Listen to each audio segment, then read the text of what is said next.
আমাদের প্রচলিত যে নামাজ বা সালাত তা নিয়ে কিছু বেশ মৌলিক প্রশ্ন তোলা হয়েছে। হ্যাঁ, বেশ কিছু প্রশ্ন।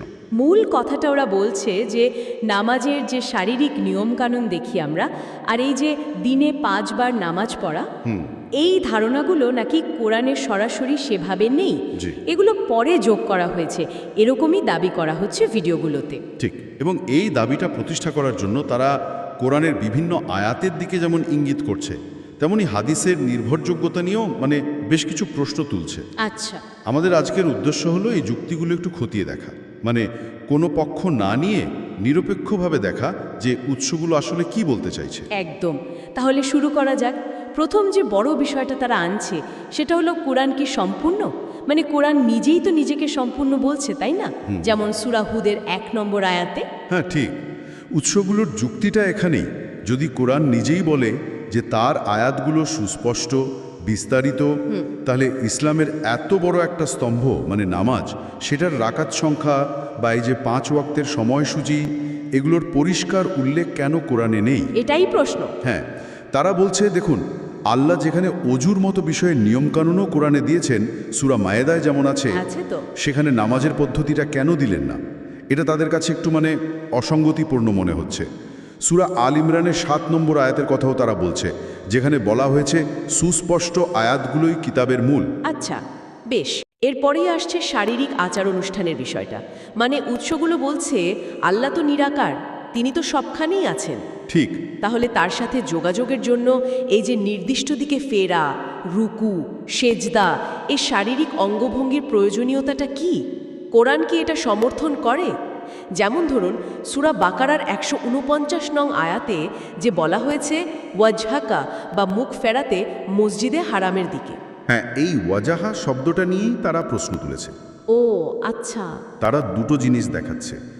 এক, কোরআনের অন্য জায়গায়, যেমন ধরুন সূরা আরাফের 29 নং আয়াতে ওয়াজাহা শব্দটা শুধু মুখ অর্থে নয়, বরং লক্ষ্য বা উদ্দেশ্য অর্থেও ব্যবহার হয়েছে।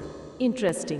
দুই, তারা ওই সূরা বাকারারই আরেকটা আয়াত, 177 নম্বর আয়াত, সেটার দিকেও দৃষ্টি আকর্ষণ করছে। সেখানে তো স্পষ্টই বলা আছে, পূর্ব বা পশ্চিমে মুখ ফেরানোতে কোনো পুণ্য নেই, আসল পুণ্য তো ঈমান আর ভালো কাজে। ঠিক। আর সবচেয়ে শক্তিশালী উদাহরণ হিসেবে তারা আনছে সূরা আনকাবুতের 65 নম্বর আয়াতটা। ধরুন চরম নিপতে মানুষ যখন নৌকায় থাকে, তখন তো কোনো আচার পালনের সুযোগ নেই।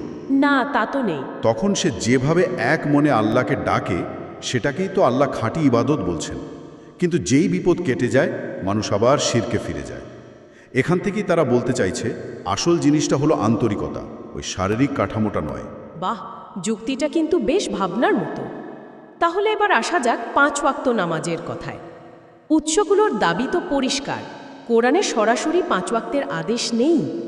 নেই, এটাই তারা বলছে। এই ধারণাটা তাহলে মূলত ওই মেরাজের হাদিস থেকেই এসেছে। হ্যাঁ, মূলত মেরাজের হাদিস নির্ভর। কিন্তু এই মেরাজের হাদিসগুলো নিয়েও উৎসগুলো বেশ কয়েকটা প্রশ্ন তুলেছে। যেমন ধরুন কোরআনে সূরা ইসরার প্রথম আয়াতে শুধু মসজিদুল হারাম থেকে মসজিদুল আকসা পর্যন্ত রাতের ভ্রমণের কথা আছে। রাতের ভ্রমণ। ঊর্ধ্বলোকে যাওয়ার কোনো স্পষ্ট বর্ণনা কিন্তু কোরআনে নেই। তাছাড়া মেরাজ নিয়ে যে বিভিন্ন হাদিস আছে, সেগুলোর বর্ণনার মধ্যেও বেশ কিছু অসঙ্গতি তারা দেখাচ্ছে। যেমন সহিহ বুখারী আর মুসলিমের ভিন্ন ভিন্ন বর্ণনায় একটু পার্থক্য আছে।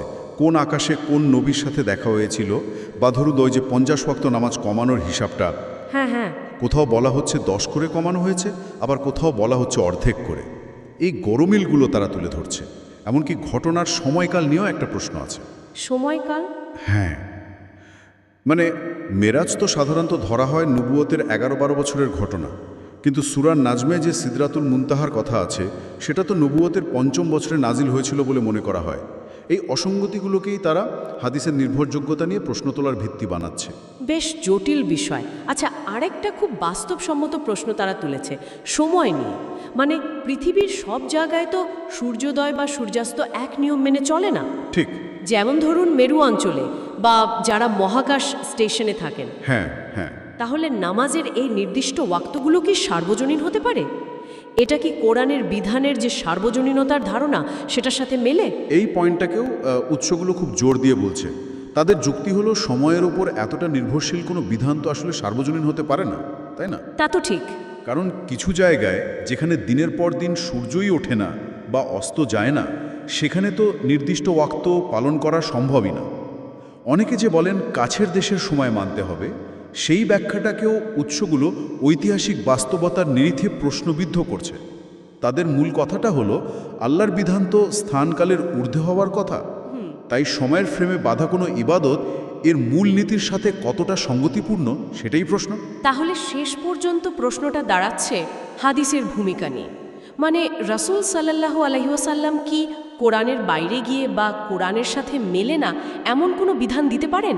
যদি না পারেন, তাহলে প্রচলিত নামাজের পদ্ধতি সংক্রান্ত যে হাদিসগুলো আছে সেগুলোর অবস্থানটা কি? আসলে উৎসগুলোর মূল বক্তব্য এটাই যে রাসূলের সাল্লাল্লাহু আলাইহি ওয়াসাল্লামের দায়িত্ব তো কোরআনকে অনুসরণ করা, ব্যাখ্যা করা, এমন নতুন বিধান তৈরি করা নয় যা কোরআনের মূল নীতির সাথে হয়তো মিলছে না।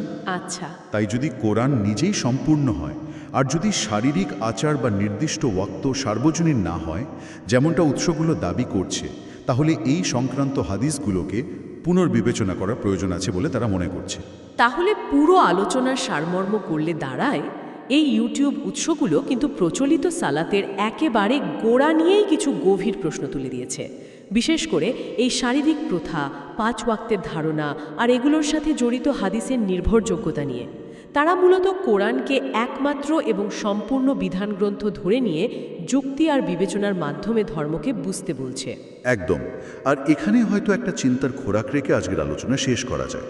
মানে দীর্ঘদিনে চলে আসা বিশ্বাস, সমাজের বেশিরভাগ মানুষ যেটা মেনে চলছেন, সেই স্রোতের বিপরীতে দাঁড়িয়ে শুধুমাত্র ধর্মগ্রন্থের নিজস্ব পাঠ আর যুক্তির উপর ভর করে যখন কোনো মৌলিক ধর্মীয় আচারকে প্রশ্নবিদ্ধ করা হয়, তখন এর বৃহত্তর তাৎপর্যটা কী হতে পারে, এটা আসলেই ভাবার মতো একটা বিষয়।